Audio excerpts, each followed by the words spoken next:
Hi, my name's Jason, and I'm one of the project managers here at Hellbender Vinyl. And I just wanted to make this video to help you through your art submission process. For a lot of the artists having records pressed with us, it feels to me that maybe the biggest point of stress and uncertainty is with the artwork.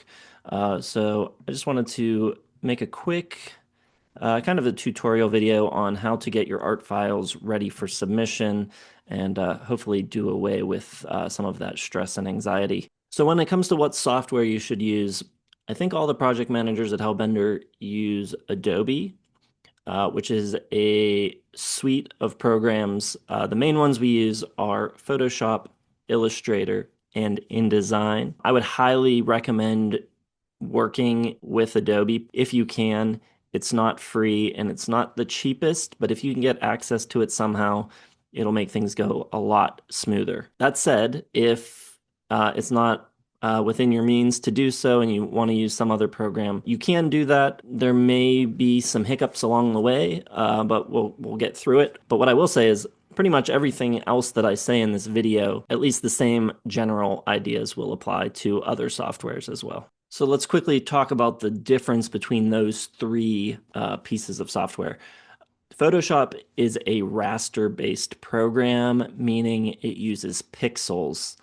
So like photographs, if you stretch them, you'll see them get pixely along the edges. That's raster. Illustrator, on the other hand, is a vector program, which uses points and paths. You'll see that a lot with like logos and things that you want to scale and make big without getting that pixelation.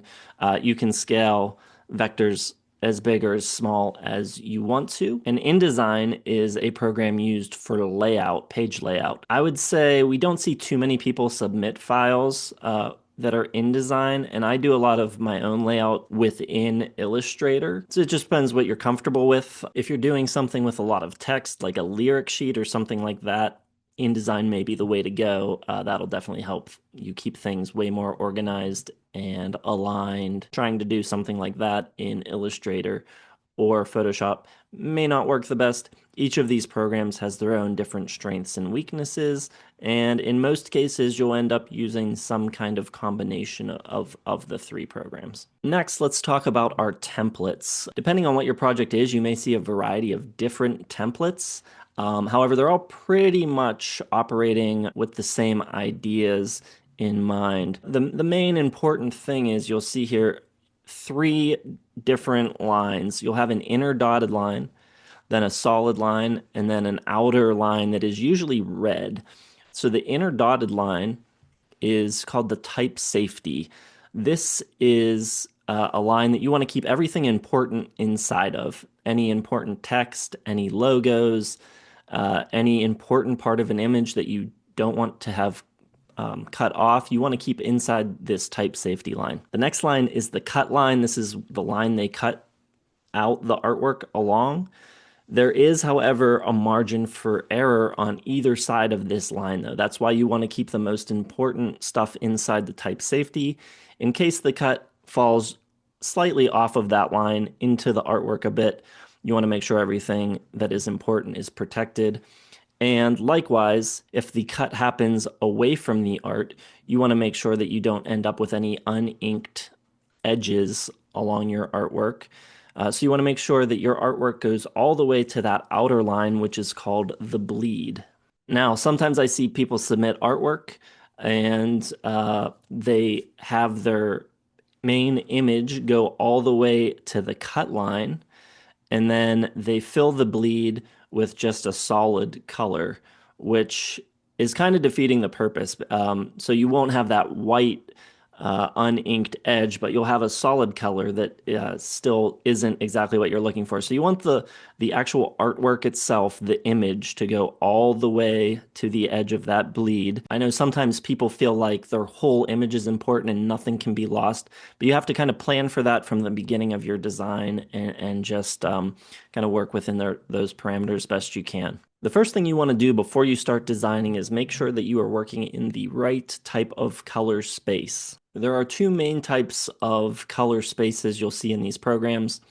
One is called RGB.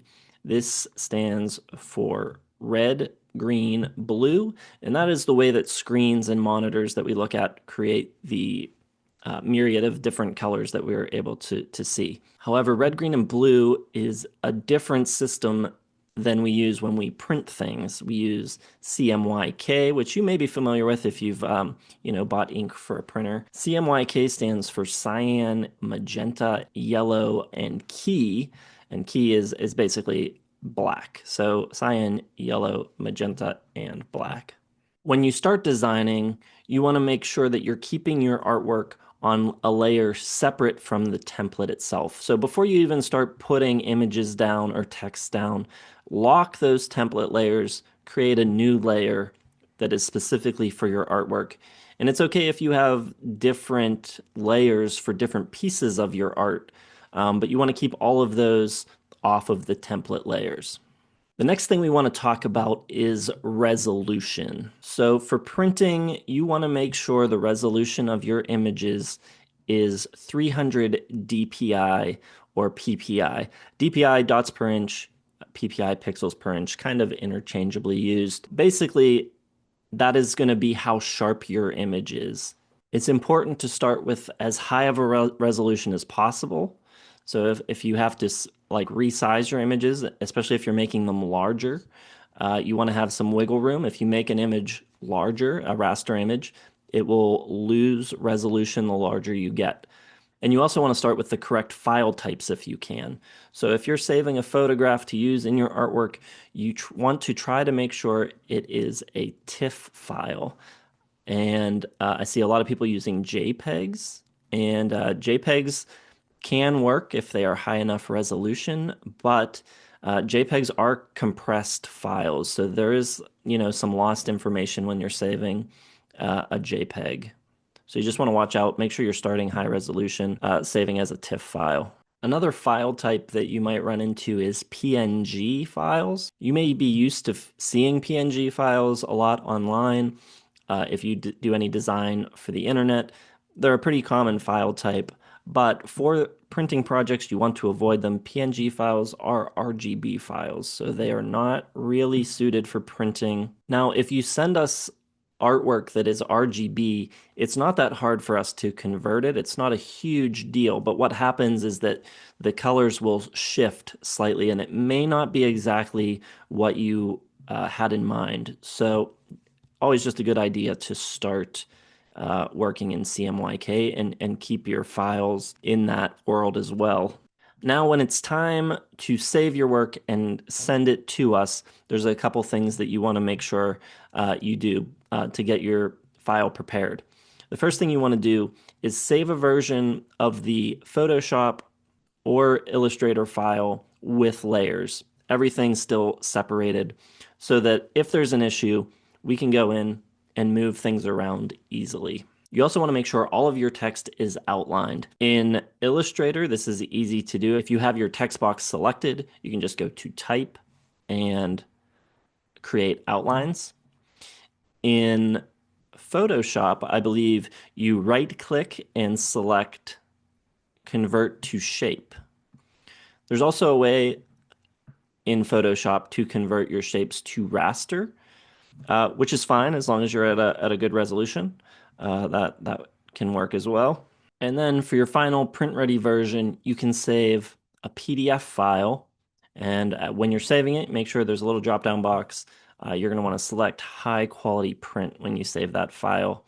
Make sure the template is turned off before you save the PDF. If you forget to do that, not a big deal. We can go into the file and turn that off. But that is it. There's many other things, but those are the big mistakes that we see with art submissions. Those are the ones that we have to kick back to the artists all the time. So if you can just watch out for those couple things, it should be smooth sailing.